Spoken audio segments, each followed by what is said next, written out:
তো হ্যালো বন্ধুরা, welcome to my YouTube channel. আমি চলে এসেছি আজ নতুন এক ছোট্ট পাড়া ব্লগ নিয়ে।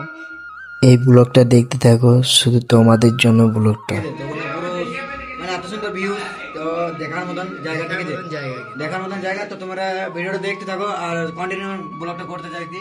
তো এখন আমাদের সব কিছু রেডি হয়ে গেছে, থেকে একদম লাস্ট পর্যন্ত পুরোপুরি রেডি হয়ে গেছে। সোমনাথ চান, ঠিক আমি যাচ্ছি না, ঠিক আছে, আমি বাড়ি যাবো, তাই জন্য আমি যাচ্ছি না। তো চলো।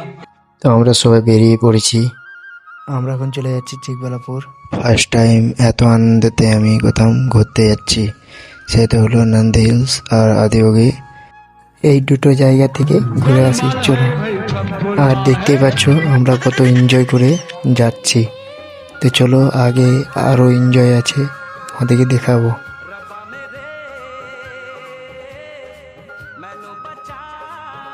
তো হ্যালো বন্ধুরা, আমি চলে এসেছি আজ নতুন একটা ছোট্ট পাড়া ব্লগ নিয়ে। তো ব্লগটা শুরু থেকে শেষ পর্যন্ত দেখতে থাকো আর এনজয় করতে থাকো, ঠিক আছে। অনেক অনেক অনেক এনজয় পাবে, অনেক মজা পাবে। তো আমি কোনদিন ভাবতে পারিনি যে চিকবালাপুর আসবো আর আর মহাদেবকে দর্শন পাবো, সেটা কোনোদিন স্বপ্নেও ভাবতে পারিনি, কিন্তু আজ সেটা আমার পূর্ণ হয়ে গেছে। তো তোমরা দেখতে পাচ্ছ, যদি দেখতে পাও তাহলে দেখে নাও। আমি হার হার মহাদেব আমার পেছনে আছে, আরও দেখাবো। তো বন্ধুরা, তুমি যদি ব্যাঙ্গালোরে আছো তাহলে কিন্তু অবশ্যই একবার আদিয়োগী ঘুরতে আসবে, এখানে অনেকটাই সুন্দর জায়গা। যদি এসো তাহলে বিকালবেলা করে আসবে, তো ডে আর নাইট সিনটা দেখতে পাবে, অনেকটাই সুন্দর দেখতে। Hello guys, happy Makar Sankranti. आज 15 জানুয়ারি আমরা এসছি আদিযোগে ঘুরতে। হর হর মহাদেব। আমাদের আজ কি ছুটি আছে, তাই আমরা তো আমি একটি উদ্দেশ্য বলবো, এই বন্ধুটা আমার বহুত কষ্ট মেহনত করছে, তোমরা ফুল সাপোর্ট করো যতটুকু পারবে। আমাদের মাঝে তো ঘুরতে থাকে না, তোমরা যতটুকু পারবে সাপোর্ট করবে ভাইটাকে কপারে তোলা ছিল। এইটুকুই আমার কাছে রিকোয়েস্ট। তো এখানে কিছু কিছু কাপল রয়েছে, তো এই বন্ধুটা রয়েছে না, এই যে তোমাদের ব্লগার, এই বন্ধুটা ও দেখে আজ আফসোস করছে যে আমার যদি একটা প্রিয় মানুষ থাকতো, তো আমিও আদি যুগে আজ প্রিয় মানুষটাকে সাথে করে নিয়ে আসতাম। ঠিক আছে, কেউ যদি এই প্রিয় মানুষ হতে চাও তো কমেন্ট করো, ঠিক আছে। এখানে সিঙ্গেল আছে, এই যে মা দেবে দর্শন নিতে এসছি, আর এখানে কপাল দেখে আফসোস করছে যে আর যদি আমারও কপাল থাকতো তাহলে আমি এই জায়গায় দিয়ে আসতে পারতাম। এখানে দেখতে পাচ্ছ নন্দীজি বসে আছে, আর এখানে দেব মহাদেব, হর হর মহাদেব। যারা মহাদেবের ভক্ত তারা অবশ্যই চিকবালাপুরে আসবে, আর যারা এসছো তারা অবশ্যই কমেন্ট করে বলবে যে চিকবালাপুরটা কতটা সুন্দর। এখনো অনেক কিছু দেখার বাকি আছে, তো দেখতে থাকো একদম লাস্ট পর্যন্ত।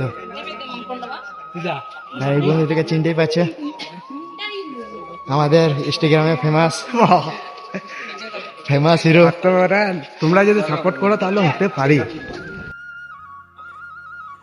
এই বন্ধুটা অনেকটাই খুশি, কারণ চিকবালাপুরে এসে পরে যে আনন্দটা হচ্ছে সবারই মনে, সেটা বলে বোঝানো যায় না। তো আমি তো অনেক অনেক অনেক খুশি, কারণ এখন চিকবালাপুরে এসেছি, আর একটা জায়গার যাওয়া বাকি আছে, সেটাও দেখাবো তোমাদের। আর এদিকে দেখতেই পাচ্ছ অনেক ভিড়, কিন্তু এই ভিড়টা অনেকটাই কম লাগছে, রাতের দিকে আরও ভিড় হয়। তো বন্ধুরা রাতে আসবে তো অনেক সুন্দর দেখতে পাবে। অনেক বড় লাইন, কারণ এইখানে পুজো দেয় অনেকে। আর আমি ভাবছিলাম যে পুজো দেবো, কিন্তু আমার কপালে নেই, তাই আমি পুজো দিতে পারলাম না। এখানে যখন আসবার সময় কিন্তু আমার মনে ছিল না যে ওখানে পুজো দিতে হবে, কিন্তু মনে ছিল, কিন্তু ভুলে গেছিলাম, তাই বললাম যে মনে ছিল না, তাই আমার কপালে নেই পুজো দেওয়াটা। এই জায়গাটা আমাদের দেখা কমপ্লিট হয়ে গেলো। তো চলো এবারে অন্য জায়গায় যাওয়া হোক, যে জায়গাটায় আমরা যাবো বলছিলাম সেই জায়গায় চলো। তো এই লাস্টবারের মতন হর হর মহাদেব। যখন আমরা চিকবালাপুর থেকে ফিরে যাচ্ছিলাম তখন অনেকটাই খিদে পেয়ে গেছিলো, তাই আমরা একটা হোটেলে গেলাম, গিয়ে পরে দেখলাম হোটেলটায় কী কী খাবার আছে না আছে, তো সেরকম অর্ডার দিয়ে দিলাম আর দেখতে পাচ্ছ সবাই বসে আছে এখন খাওয়ার জন্য। কারণ ওদের মুখগুলা দেখতেই পাচ্ছ যে শুকিয়ে কাঠ হয়ে গেছে, কারণ সকাল থেকে কিছু খাওয়া দাওয়া হয়নি, তাই জন্য এখন চাউমিন খাচ্ছে। আমারটা ফাঁকা।